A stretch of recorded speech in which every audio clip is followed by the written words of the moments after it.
Comme suñ premier match ñu defoon match nul 1-1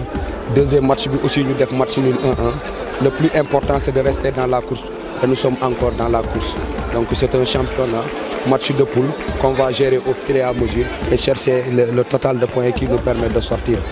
tey match nul bi bu ñu gagné woon génn mais quand même moo gënoon ñu jël défaite parce que day compliquer la situation bi je ne suis pas à 100% satisfait mais quand même ñu ngi ba léegi si lancé bi donc on va mieux et bien préparer le match contre Kaolack pour essayer vraiment d'avoir les 3 points là.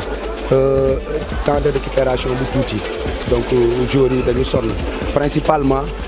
coono laa gis mais bul fàtte ne aussi le dëkkandoo de Thiès dañu jugee ci défaite donc coûte que coûte pour ñu relancer woon il faut ñu jël 3 points yi pour match tey donc du woon yomb ñu ngi ko doon bàyyi xel ñu ngi ko doon sóoraale donc booy seetlu par moment dañuy taxaw par moment ñu attaqué parce que lu ëpp ci temps fort ñoom ñoo ko moom foog ñu dékku leen mais quand même on est parvenu à les gérer pendant 90 minutes je dis félicitations à mes gosses. waaw gannaaw bi sant yàlla jëm ci yonent bi di remercier ñi nga xamante ne jógee nañ Thiès uniquement pour ñun te yaakaar naa prestation bi ñu def ute naag prestation bi ñu def suñ première sortie compétition nag moo mel noonu des fois da ngay ñëw a def entrée en matière bu baax des fois nga def entrée en matière boo xamante ne c'est un peu mal réussi tey ñu gis ni équipe bi am na taxawaay bu bees indi xar-xaram bu bees indi xarañteef bu bees dàq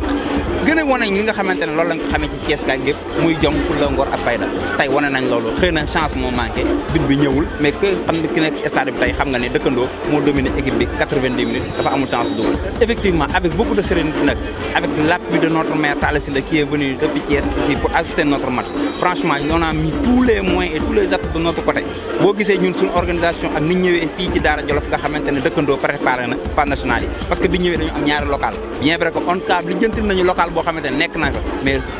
délégation bi nga xamante ne moo ëmboon équipe bi ñoom ñoo dem loger fa dañoo jël équipe bi loué leen koo xamante dañ faa nekk kon mu wan leen ne équipe bi mettre nañ ko dans d'excellentes conditions xëy na la chance n'a pas joué aujourd'hui bi ñuy waaj a ñëw fii maa ngi koy wax léegi man ko président chapeau monsieur le maire xaw ma loo bëgg mais yàlla na ko yàlla defal ndax koo xamante ne tey say doom génnee nga dem fekk leen fa luñ soxla nga jox leen ko kooku mënuñu def lu tirer ko le chapeau xale yi tey boo gisee ñu jooy loolu la nag parce que bi ñu dugg see bi ñu ne leen monsieur le maire mi ngi ci yoon mi ngi ñëw pour séransi leen dafa am benn aura benn cri de guerre boo xam ne def nañ ko ci biir vestiaire yi sama yaram dafa daw tey bu ñu ñëwee devant monsieur le maire mënuñoo dominer équipe 90 minutes mënuñoo dugal bi ils sont meurtris moo tax tey ils ont versé de chaudes larmes te xam ne résultat ba dana yegg Thiès te xam ne dëkkandoo xamuñ ci moom lii ñaari match mënut a gagné ñun xamuñ ko ci dëkkandoo mais nag yàlla mooy def xëy na lii dafa gën amuñ chance yëpp mi ngi suñuy loxo parce que am nañ beneen match boo xam ne war nañ koo jouer buñ ko gagné incha allah ça dépend du résultat équipe bi mën nañoo qualifier ci phase ñu ci des ci phase nationale.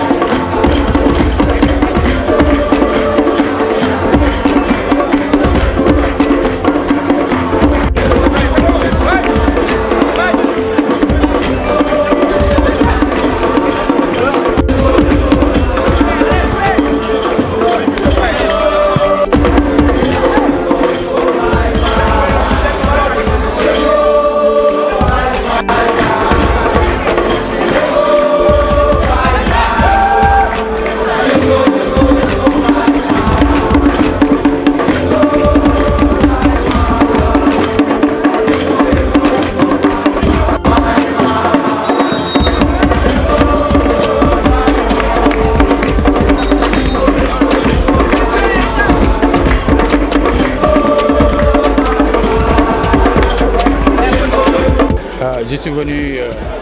encourager une équipe de Thiès, d'abord, l'ASC Dekendo. Je savais que le premier match ne s'était pas bien passé. Je me suis dit que si ma présence peut contribuer tant soit peu à un peu revigorer l'équipe et à relancer les choses, il fallait que je fasse le geste et le déplacement. Ensuite, il est vrai que lors du lancement donc de ces phases donc nationales, le président Amadou Kane m'avait invité à Louga. Ce jour-là, j'avais un décès, donc je n'ai pas pu honorer donc cette invitation. Et cette présence aujourd'hui permet aussi quelque part un peu de corriger ce qui s'était passé lundi dernier. L'autre élément est que nous entretenons d'excellentes relations avec l'ensemble des équipes de Thiès qui sont engagées dans ces phases nationales. à chaque étape, nous suivons ce qui se fait. Nous suivons ce qui se fait d'abord personnellement en tant que maire de la ville, mais ensuite à travers la division des sports de la mairie, mais également en passant par le président de l'ODECAV, le président de l'ORCAV de Thiès également, qui sont tous ici présents, et ainsi que l'ensemble des membres donc, de cet organisme donc, de coordination des activités de la. J'avais déjà lancé cet appel-là lors du lancement de la Coupe du Maire, donc à la fin du mois dernier, puisque j'avais moi-même sollicité justement que Thiès puisse accueillir les prochaines phases nationales. Donc j'ai déjà lancé un appel à l'ensemble de la jeunesse thiessoise, à l'ensemble des populations thiessoises, pour que les équipes qui vont venir puissent être accueillies dans d'excellentes conditions, pour que ces compétitions puissent se dérouler vraiment dans des conditions de sportivité, de fair play, pour que vraiment cette étape de Thiès soit inoubliable dans le bon sens du terme.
dañuy jël match par match ñun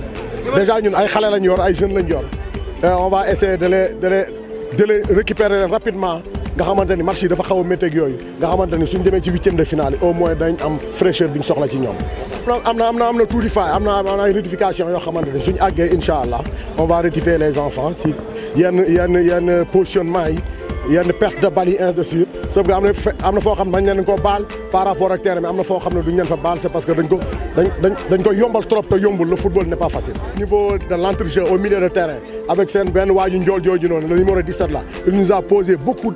trop de problèmes. parce que amuñu woon koo xamante ni au moins su demee ci bal bi su yéegee ci kawam moom mu dem ak moom duel c'est parce que il a gagné tous les duels en premier mi-temps mais soo gisee en deuxième mi-temps suñ booy bi nga xamante ne moo gën a suñ capitaine bi nga xam ne moo ëpp doole ci équipe bi dañ ko pousse pour mu dem ci kanamam bi mu demee ci kanamam après liñ bëgg a def dañ koy def c'est parce que moom su laalul bal bi nag dentel mënul dóor góor suñ góol bi jàpp moo tax soo gisee ñun dañoo def beaucoup de fautes c'est parce que mënuñ jot waa ji heure buñ jógee ak moom rek soit ñi jàpp ko wala ñu pousser ko ñi am faute Alboury Ndiaye Alboury Ndiaye kay ko dégg rek xam ne ay jolof lañ suñu maam ay mbalaxe lañ dëkk man mbalaxe je suis de mbalaxe laa dëkk tey jii nii genn wàll gépp ñii dundoo ji lañ dëkk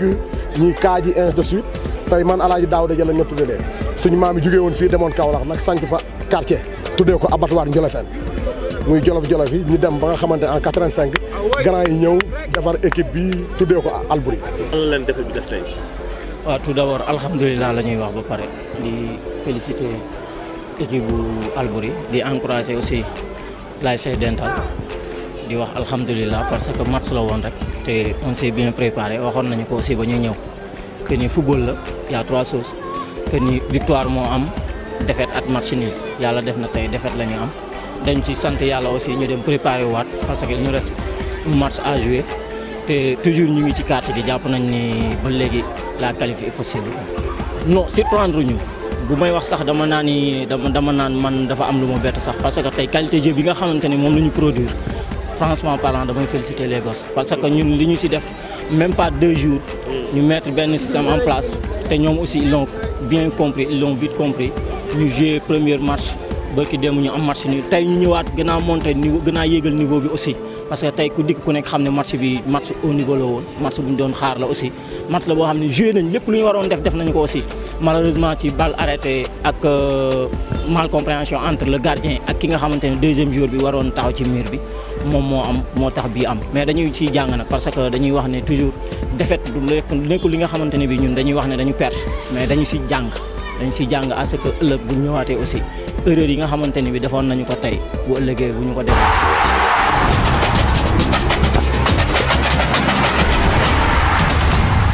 waaw ñu ngi fii tey ci stade Bassirou Sidi Ndiaye mu doon deuxième journée poule H